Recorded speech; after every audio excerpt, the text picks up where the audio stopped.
누가복음 23장 39절에서 43절까지 말씀을 우리 같이 한번 읽도록 하겠습니다. 달린 행악자 중 하나는 비방하여 이르되 내가 그리스도가 아니냐 너와 우리를 구원하라 하되 하나는 그 사람을 꾸짖어 이르되 내가 동일한 정죄를 받고서도 하나님을 두려워하지 아니하느냐 우리는 우리가 행한 일에 상당한 보응을 받는 것이니 이에 당연하거니와 이 사람이 행한 것은 옳지 않은 것이 없느니라 하고 이르되 예수여 당신의 나라에 임하실 때에 나를 기억하소서 하니 예수께서 이르시되 내가 진실로 내게 이르노니 오늘 내가 나와 함께 낙원에 있으리라 하시니라. 아멘. 예수님께서 십자가에 달리실 때 악을 행한 두 사람도 예수님과 함께 십자가에 달립니다. 그런데 달린 행악자 중에 한 명이 예수님 향해서 내가 그리스도가 아니냐 너와 우리를 구원하라 하면서 비방을 합니다. 양 손에 못이 박히고 그리고 발에 못이 박혀서 나무에 매달려 있으면은 살이 찢어지겠죠. 손이 찢어지고 발이 찢어지고 그리고 체중에 의해서 몸이 축 늘어지면서 온몸에 극심한 고통이 찾아옵니다.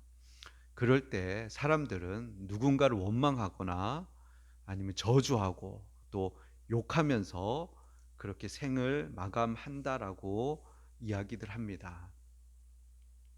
그런데 이 한편에 있던 행악자는 그 고통 가운데 예수님을 향해서 비방을 막 하는 겁니다. 내가 그리스도가 아니냐 너와 우리를 구원하라 이렇게 얘기하는 겁니다. 근데 예수님은 한 번도 죄를 범한 적도 없고 오히려 우리를 구원하기 위해서 십자가에 매달려서 고통당하고 있는데 그 예수님께 이렇게 자기의 고통을 원망으로 쏟아내고 있는 그 모습을 볼 수가 있습니다. 그런데 또 다른 행악자가 이 모습을 보더니 정반대의 태도를 취하면서 예수님을 향해 비방한 자에게 꾸짖으며 이렇게 얘기합니다. 우리는 죽을 죄를 지어 그 보응을 받는 것이기에 당연한 것이지만 이분이 행한 것이 옳지 않은 것이 없느니라. 저분은 아무런 죄가 없으신 분이다. 그러나 지금 십자가에 달려있는 것이다. 저분은 의인이시다 라고 말을 하는 겁니다. 그러면서 예수님께 간청을 합니다. 23장 42절에 이렇게 간청을 하는 거죠. 이르시되 예수여 당신의 나라에 임하실 때 나를 기억하소서 하니 예수님은 의인이시고 죄가 없으시기에 예수님이 가실 나라는 낙원, 천국이라고 생각한 것입니다. 그리고 염치 없지만 당신께서 그 낙원에 이르실 때에 나를 좀 기억해 주십시오라고 부탁을 합니다. 그럴 때 예수님은 그에게 43절과 같이 말씀하십니다. 예수께서 이르시되 내가 진실로 내게 이르노니 오늘 내가 나와 함께 낙원에 있으리라 하시니라. 아멘. 예수님은 참 자비가 많고 긍휼이 많고 인애와 인자가 많으신 분이십니다. 예수님이라고 결코 이 십자가에 매달려 있는 것이 쉬운 일이라고 할 수 없을 것입니다. 뿐만 아니라 단 한 번도 하나님과 끊어져 본 적이 없는데 하나님에게 거절당하고 버림받는 그 영적인 고통, 제자들에게 버림받고 또 심적으로도 온 인류의 그 죄악을 담당하셔서 그렇게 영적으로, 정신적으로, 육체적으로 죽어 가시면서도 그 괴로움의 자리에 있음에도 불구하고 이제까지는 어떤 선과는 관계없이 그 결과가 십자가에서 처형당하는 그 행악자의 기도를 예수님은 외면하지 않으시고 그 기도를 들으시고 그 극심한 고통 가운데서도 그 행악자에게 내가 오늘 나와 함께 낙원에 이르리라. 내가 너를 데리고 낙원까지 가겠다라고 하시는 것입니다. 자, 우리의 구원은 우리의 선한 행위, 우리가 살아온 어떤 행적과 과거로 이루어지는 것이 아니라 하나님의 전적인 자비, 예수님의 사랑과 희생으로 구원받는 것입니다. 예수님은 그 어떤 상황 가운데서도 우리에게 자비 베풀기를 멈추지 않으시고 한 영혼이라도 더 주님의 나라로 인도하시기를 원하시는 참 좋으신 분이십니다. 자, 이 따뜻하고 감동적인 구원의 이야기를 가지고 이것에 대해서 불만을 표하는 질문을 제가 받았습니다. 자, 이분의 불만의 요지는 한평생 나쁜 짓만 하다가 착한 일 한 번 안 하다가 마지막에 예수님 딱 만나서 예수님으로부터 구원받은 것, 그것은 좀 불공평하지 않냐, 좀 불공정한 것 아니냐 하는 것입니다. 나름대로 구원받기 위해서 하나님을 예배하기도 하고 하나님을 섬기기도 하고 선행을 행하기도 하고 죄를 멀리하고 절제하는 삶을 살기도 해야 하는데, 그런 노력과 수고도 없이 그냥 나쁜 짓만 하다가 마지막에 예수님 딱 만나서 죽기 직전에 예수님께 구원받는 것은 좀 언페어하지 않냐, 좀 불공평하지 않냐, 더 나아가서 불공의롭지 않느냐 하는 것입니다. 자, 제가 오늘 말씀드리려고 하는 주제는 바로 이러한 주제입니다. 자, 이 구원에서 불공평하다, 또 불공정하다, 좀 심하게 말하면 좀 불의하다 라는 생각을 갖는 이유가 바로 우리가 하나님의 나라에 대해서 잘 알지 못하기 때문입니다. 우리가 사는 이 세상의 방식, 이 세상과 똑같이 하나님 나라를 생각하기 때문에 하나님의 나라에 들어가기 위해서는 이렇게 해야 되지 않는가 하는 오해를 우리가 갖고 있다는 것입니다. 자, 근데 예수님께서는 많은 하나님 나라에 대해서 비유를 말씀하셨는데, 특별히 마태복음에서 하나님 나라는 이와 같다라면서 천국의 비유를 많이 말씀하셨는데, 특별히 마태복음 20장에 보면은 이 주제와 관련해서 포도원 주인의 비유라고 불리는 이 마태복음 20장에서 이러한 것에 대한 하나님 나라는 어떠한 것인가를 우리에게 잘 보여주고 있는 내용이 나옵니다. 우리 마태복음 20장 1절 말씀 우리 한번 찾아봅시다. 자, 마태복음 20장 1절에서 16절까지 말씀인데, 자, 같이 한번 읽어봅시다. 20장 1절부터 16절까지. 천국은 마치 품꾼을 얻어 포도원에 들여보내려고 이른 아침에 나간 집주인과 같으니, 그가 하루 한 데나리온씩 품꾼들과 약속하여 포도원에 들여보내고 또 삼시에 나가보니 장터에 놀고 서 있는 사람들이 또 있는지라. 그들에게 이르되 너희도 포도원에 들어가라. 내가 너희에게 상당하게 주리라 하니, 그들이 가고 제6시와 제9시에도 또 나가 그와 같이 하고 제11시에도 나가 보니 서 있는 사람들이 또 있는지라. 이르되 너희는 어찌하여 종일토록 놀고 여기 서 있느냐. 이르되 우리를 품꾼으로 쓰는 이가 없음이니이다. 이르되 너희도 포도원에 들어가라 하니라. 저물매 포도원 주인이 청지기에게 이르되 품꾼들을 불러 나중 온 자로부터 시작하여 먼저 온 자까지 삭슬 주라 하니, 제 11시에 온 자들이 와서 한 데나리온씩을 받거늘 먼저 온 자들이 와서 더 받을 줄 알았더니 그들도 한 데나리온씩 받는지라. 받은 후 집주인을 원망하여 이르되 나중 온 이 사람들은 1시간밖에 일하지 아니하였거늘 그들을 종일 수고하며 더위를 견딘 우리와 같게 하였나이다. 주인이 그 중에 한 사람에게 대답하여 이르되 친구여 내가 네게 잘못한 것이 없노라. 내가 나와 한 데나리온의 약속을 하지 아니하였느냐. 내 것이나 가지고 가라. 나중 온 사람에게 너와 같이 주는 것이 내 뜻이니라. 내 것을 가지고 내 뜻대로 할 것이 아니냐. 내가 선함으로 내가 악하게 보느냐. 이와 같이 나중된 자로서 먼저 되고 먼저 된 자로서 나중되리라. 아멘. 자, 1절에 보시면 천국은 무엇과 같다 그러죠? 집주인과 같다. 예. 예. 앞에는 수식어고 천국은 집주인과 같다. 예. 자, 천국은 포도원 주인과 같다. 포도원 주인이 어떠한 성품을 가지고 있는지, 어떠한 일을 하고 있는지 보면은 천국을 알 수 있다라고 얘기하는 것입니다. 자, 포도원 주인이 자신의 포도원에 일할 일꾼을 선발해서 이른 아침에 자기 포도원에 일꾼으로 들여보내기 위해서 나갑니다.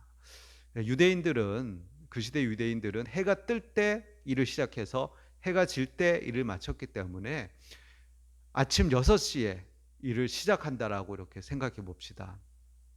자, 아침 6시에 일꾼들을 모집해서는 그들에게 한 데나리온씩 내가 주겠다 약속하고는 그들을 포도원에 들여보냅니다. 근데 한 데나리온은 그 시대 때에 정규직 노동자가 받는 하루 품삯입니다. 근데 이 사람들은 정규직이 아니고 비정규직입니다. 필요할 때 뽑아 쓰는 사람들이기 때문에 그런 사람들에게 정규직 노동자가 받는 한 데나리온을 주는 것은 많이 주는 겁니다. 넉넉하게 주고는 하루 종일 수고해라. 내가 한 데나리온 주겠다 하고는 들여보냅니다. 그리고는 9시에 또 나가봅니다. 그랬더니 장터에 놀고 있는 사람들이 있으니까 내가 상당하게 주겠다. 내가 일한 만큼 내가 쳐줄 테니까 너희들도 들어가라. 그러고 또 12시에 나가보니까 또 놀고 있는 사람이 있습니다. 3시에 나가니까 또 놀고 있는 사람이 있어서 그들도 다 자기 포도원에 일하도록 들여보냅니다. 그리고 나서 오후 5시가 됐는데 나가보니까 장터에서 서 있는 사람이 있습니다. 그러니까 너는 어찌하여 종일토록 놀고 여기 서 있느냐 하고 물어봅니다. 그랬더니 이들이 대답하기를 우리를 쓰는 사람이 없음이니이다. 왜 이들을 고용하지 않으려고 그랬을까요? 이들은 나이가 많이 들었거나 아니면 몸이 왜소하거나 아니면 몸에 장애가 있는 사람이지 않았을까도 생각이 됩니다. 그러자 포도원 주인이 이들을 자신의 포도원에 들여보냅니다. 자, 이제 6시 일을 마치고 이들에게 품삯을 주어야 할 시간이 됐습니다. 청지기에게 나중에 온 사람부터 해서 품삯을 주라고 합니다. 5시에 와서 1시간밖에 일을 하지 않은 그 사람에게 청지기는 한 데나리온을 줍니다. 그러니까 오전에 온 사람들은 내심 기대하기를 저 사람이 1시간 일하고 한 데나리온 받았으니까 나는 더 많이 받겠구나 라고 기대를 했습니다. 근데 3시에 온 사람에게 한 데나리온 주고 12시에 온 사람에게 또 한 데나리온 주고 9시에 온 사람에게 한 데나리온 주고 아침 6시에 온 사람에게도 한 데나리온을 주는 겁니다. 그러자 사람들 입에서 원망이 나오기 시작합니다. 뭐가 잘못됐다. 이러면 안 되는 거지. 이거 언페어하다. 불공평하다. 더 나아가서 불공정하다. 이렇게 원망을 하는 겁니다. 자, 그들의 항변을 한번 들어봅시다. 20장 12절 말씀 읽어볼까요? 나중 온 이 사람들은 1시간밖에 일하지 아니하였거늘 그들을 종일 수고하며 더위를 견딘 우리와 같게 하였나이다. 자, 세상의 논리로 하면은 이 말도 틀린 말이 아니죠. 이들 주장도 나름대로 일리가 있죠. 예. 그런데 예, 주인의 논리, 하나님의 논리, 하나님의 나라의 방식도 그러한가? 라고 생각을 해봐야죠. 자, 그러자 주인이 이렇게 이야기하죠. 13절 말씀에 주인이 그 중에 한 사람에게 대답하여 이르되 친구여 내가 내게 잘못한 것이 없노라. 내가 나와 한 데나리온의 약속을 하지 아니하였느냐? 자, 너는 비정규 노동자인데도 불구하고 정규직 노동자가 받는 한 데나리온을 약속하고 그것은 풍족한 품삯이지 않느냐. 그 약속한 대로 내가 내게 주었는데 내가 약속을 어긴 게 있냐? 예. 자, 14절 내 것이나 가지고 가라. 나중 온 이 사람에게 너와 같이 주는 것이 내 뜻이니라. 나중 온 사람 오후 5시에 온 사람 아무도 고용해 주지 않아서 장터에 서 있던 그 사람 그가 나이가 많던지 몸이 왜소하고 또 한 데나리온 주기에는 어떤 노동한 만큼의 어떤 결과가 나오지 않을 것 같은 그 노쇠한 그 사람에게 아무도 그 사람을 쓰려고 하지 않는데 그가 지금 빈손으로 집에 돌아가면은 가족들 모두 저녁도 먹지 못하고 그대로 자야 되는 그 딱한 처지에 있는 그를 내가 들여보내서 일거리를 주어서 또 나의 자비로움으로 삭슬 주어서 그 손에 돈을 쥐어 집에 돌아가게 한 것이 그게 뭐가 잘못된 것이냐? 그게 내 뜻이니라. 15절 내 것을 가지고 내 뜻대로 할 것이 아니냐? 내가 선함으로 내가 나를 악하게 보느냐? 예? 자, 내가 내게 줄 한 데나리온을 주지 않고 거기서 삭슬 떼서 내가 그에게 주었다면 내가 비난받아도 마땅하지만 지금 1시간밖에 일 안 하고 한 데나리온을 받아간 그 사람에게 주는 그것은 나의 손해를 감수하고 내 재산을 축내서 내가 주는 것인데 내가 선하기 때문에 내가 나를 악하다고 해도 되는 것이냐? 라고 지금 얘기하는 거죠. 내가 자비로움으로 불의하다고 하느냐? 이렇게 이야기하는 거죠. 자, 이것이 하나님의 나라, 천국의 방식이고 하나님이 일하는 방식이라는 것입니다.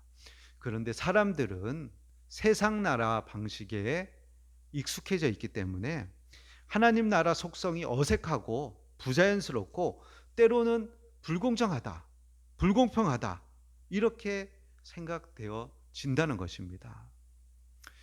우리는 하나님의 자녀입니다. 그리고 하나님의 속성을 부여받은 하나님의 사람들입니다. 그렇기 때문에 세상 방식, 세상의 논리로 살아가면 되지 않습니다. 하나님의 방식, 하나님의 방법을 가지고 우리는 세상을 바라보고 이해해야 됩니다. 자, 이렇게도 한번 우리가 이해해 볼 수가 있습니다. 제가 이스라엘에서 유대인들을 이렇게 가까이 보고 느낀 것이 무엇이냐면 유대인들에게는 그들 나름대로 굉장한 프라이드가 있습니다. 자부심이 있습니다. 왜냐하면 그들이 얘기할 때 우리 민족 외에 다른 민족이 직접 하나님을 대면해서 본 민족이 있느냐 이렇게 얘기합니다. 바로 시내산 사건을 얘기하는 거죠. 하나님께서 이스라엘 민족을 시내산에서 강림하셔서 만나서 언약을 세우신 민족이 바로 유대인들이거든요. 근데 그 민족 외에는 다른 민족은 아무도 그렇게 하나님 직접 만나준 민족이 없거든요. 그러니까 유대인들은 자기들은 독특하다고 생각하고 하나님 앞에서 뛰어난 사람이라고 그렇게 생각을 하는 것이에요. 자, 그들 논리로 이렇게 생각해 보면은 그들은 아침 6시에 들어온 사람들이에요. 또 그들 논리로 보면은 우리 이방인들은 오후 5시에 들어온 사람들이에요. 유대인들은 하나님께로부터 율법을 받았어요. 그 율법을 지키잖아요. 성전을 세우고 성막을 세우고 성전을 씌우고, 예? 또 모든 율법을 지키면서 그리고 예수님이 오시기까지 그 계보들을 지켰거든요. 그 믿음을 지켰고, 어떻게 보면은 예수님이 오시기 전까지 율법을 받아서 1500년간을 그들이 그 율법대로 살고, 그들에 의해서 그들 조상들의 이야기, 그들의 믿음의 이야기, 그리고 메시아에 대한 기록, 이것들을 다 유대인들이 한 거잖아요. 그러니까 유대인들은 아침 6시부터 태양빛 가운데서 고생하고 수고해서 일한 사람들이거든요. 그런 데에 비하면은 우리 이방인들은 하나님도 알지 못하고 우상을 섬기면서 하나님과 아무런 상관없이, 율법과는 아무런 상관없이 살던 사람이, 유대인들이 멍석 다 깔아놓으니까, 식탁 다 차려놓으니까 나중에 와서 숟가락 하나 들고 잔치에 와서 배불리 밥 먹는 그런 사람으로 이해될 수가 있는 거죠. 뿐만 아니라 로마서 9장, 10장, 11장에 보면은 참 감람나무의 진액을 돌 감람나무가 받기 위해서 원가지를 꺾고, 유대인들을 꺾고 이방인이 거기에 접붙이기 했다는 것을 생각하면은 엄청난 손해를 감수한 거죠, 유대인들이 이방인들을 위해서. 그런데 하나님 나라의 방식이라는 거예요, 이게. 하나님의 나라의 방식은 큰 자가 작은 자를 섬긴다는 거예요. 자, 우리 누가복음 22장 24절 한번 찾아봅시다. 누가복음 22장 24절 말씀 읽어봅시다. 24절에서 27절까지. 또 그들 사이에 그중 누가 크냐 하는 다툼이 난지라 예수께서 이르시되 이방인의 임금들은 그들을 주관하며 그 집권자들은 은인이라 칭함을 받으나 너희는 그렇지 않을지니 너희 중에 큰 자는 젊은 자와 같고 다스리는 자는 섬기는 자와 같을지니라.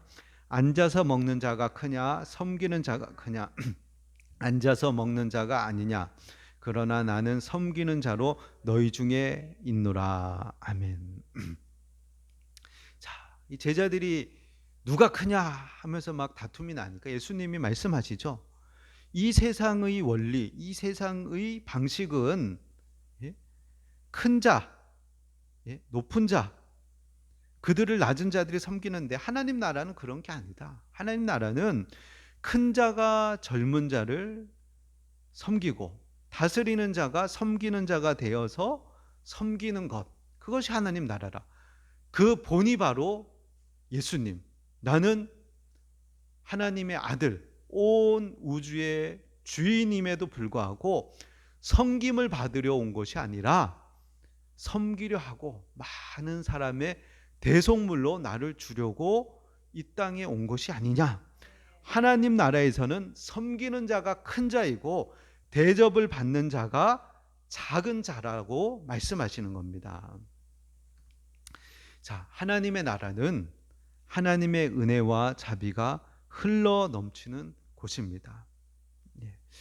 이제 오후 5시, 이제 1시간 후면은 빈손으로 집으로 가서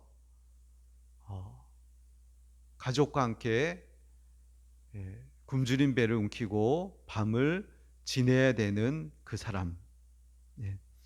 그런데 포도원에 들어가서 1시간 일하고, 그 1시간 일하는 동안 열심히 일하려고 그랬겠죠. 근데 열심히 일해도 뭐 얼마나 열심히 일하겠어요. 할 수 있는 사람의 어떤 노동력의 한계가 있으니까. 또 그가 왜소하거나 또 나이가 많으면은 일을 많이 못 하겠죠. 못했지만은 그런데도 불구하고 포도원 주인은 한 데나리온을 주는 거예요. 그걸 받았을 때, 그걸 받아 나왔을 때 그 사람이 얼마나 기쁠까요? 얼마나 감사할까요?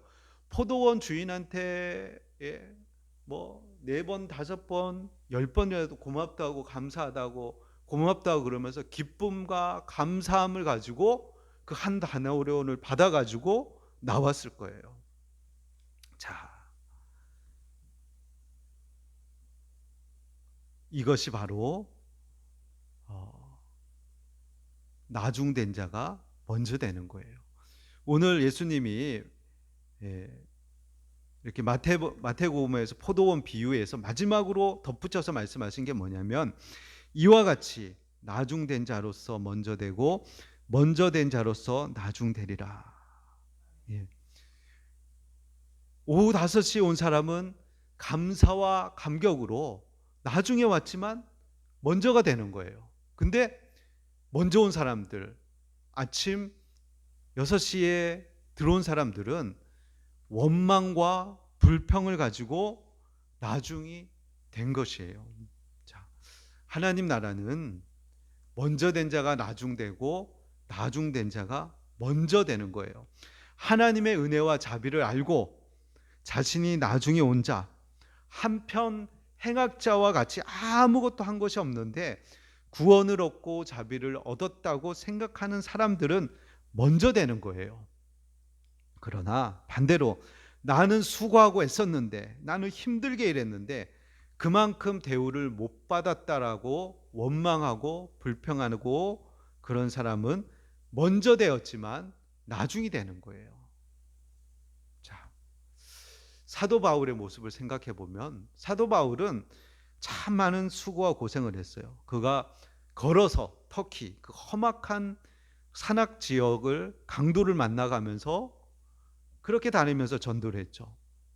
그리고 폭풍에 배가 여러 번 자초되고 매도 많이 맞고 감옥에 갇히기도 하고, 또 거짓 선지자들 동족에게 배신을 당하기도 하고, 잠도 자지 못하면서 일해 가면서 자기가 수고해 가면서 복음을 전하고 참 수고를 많이 했어요. 그런데도 그는 늘 항상 얘기할 때 자신은 오후 5시에 들어온 자와 같다. 예수님 한편에 달린 행악자와 같다.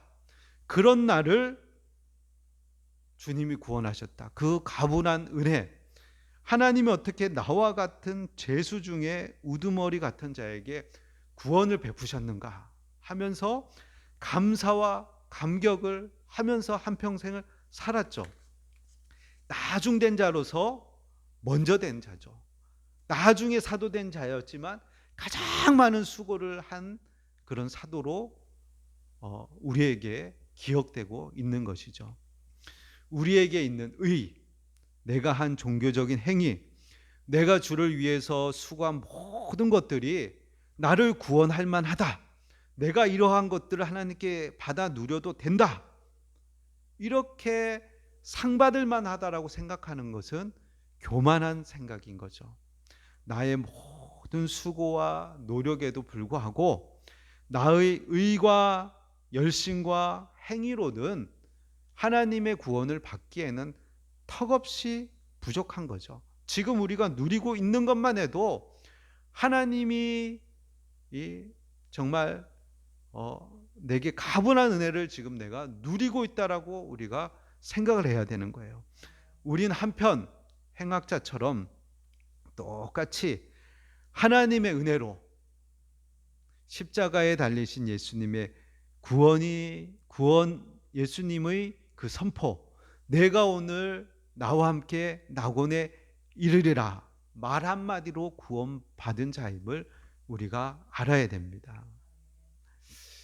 자, 한편으로 아무한 것도 없이 단지 믿음으로 입술의 시인으로 구원받은 한편 행악자를 부러워할 것이 없어요. 제가 이 사람 보면서 이 행악자는 참 불쌍하다. 왜냐하면 이제 죽어야 되니까. 너무 억울하잖아요. 지금 십자가에서 죽어야만 되는 삶을 살아왔던 그의 삶의 열매는 지금 십자가 형벌로 죽는 인생이란 말이에요. 근데 그 끄트머리에서 예수님을 만난 거예요. 그 예수님에게 사죄의 선언을 듣고 구원을 얻었단 말이에요. 그러니까는 얼마나 기쁘고 감사한 거예요.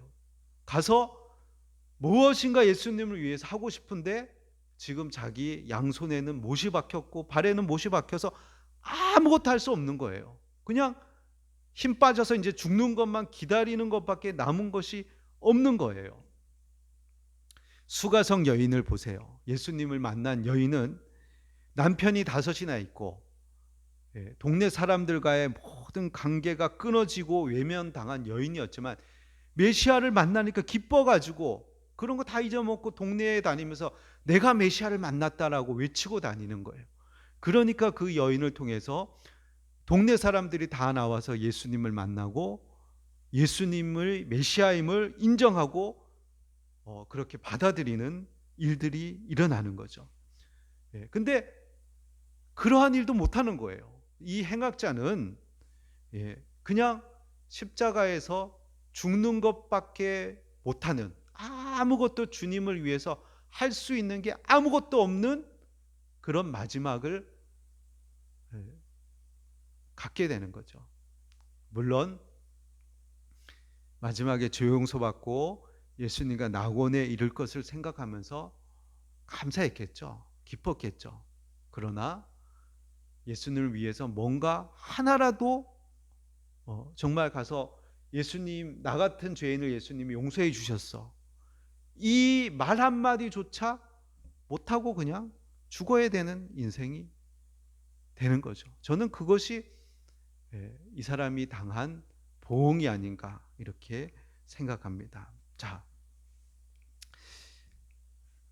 마지막으로 처음 이 질문을 했던 사람들, 질문을 한 사람의 입장으로 돌아가서, 자, 마지막에 예수님 만나서 죄 용서받고 천국 간 사람, 그 사람은 참 좋겠다 이렇게 생각하는 것은 예수님 믿는 것이 어떻게 보면은 무엇을 하지 말아야 되고 무엇을 해야 되고 이런 율법, 무거운 짐이 되기 때문에 그러한 생각을 할 수도 있는 것이에요.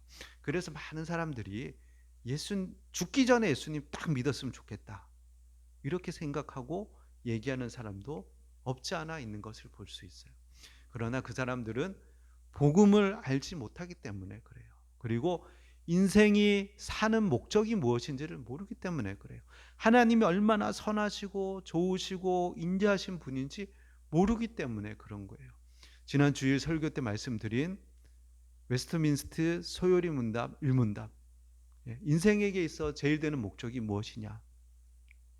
하나님을 영화롭게 하는 것과, 영화롭게 한다는 것은 하나님의 영광, 자비, 긍휼, 사랑, 그것을 하나님의 형상으로 반사하는 거죠. 그것을 하나님이 내게 오신 것을 반사하는 그 삶, 그리고 영원토록 그를 즐거워하는 것, 하나님을 즐거워하는 것, 하나님의 사랑, 은혜, 도우심, 이 하나님을 즐거워하고 하나님을 기뻐하는 삶, 이 삶을 모르기 때문에 예수 믿는 게 짐이 되고 무거운 율법으로 자기에게 작용하는 거죠.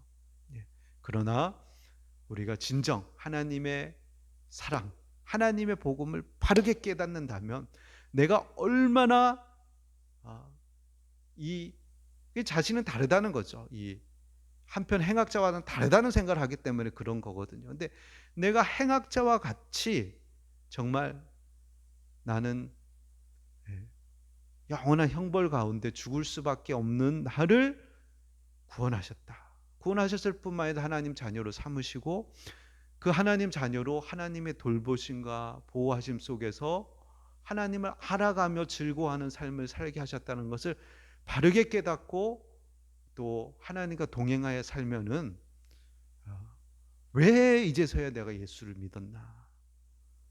더 빨리 깨닫고 더 믿었어야 되지 않았나. 더 하나님의 영광 위해서 살 수 있지 않았나. 이렇게 이야기할 수 있을 것입니다. 그렇게 살아가는 저와 여러분이 되시길 예수님의 이름으로 축원드립니다. 자, 우리 찬송가 478장 우리 찬송하시겠습니다.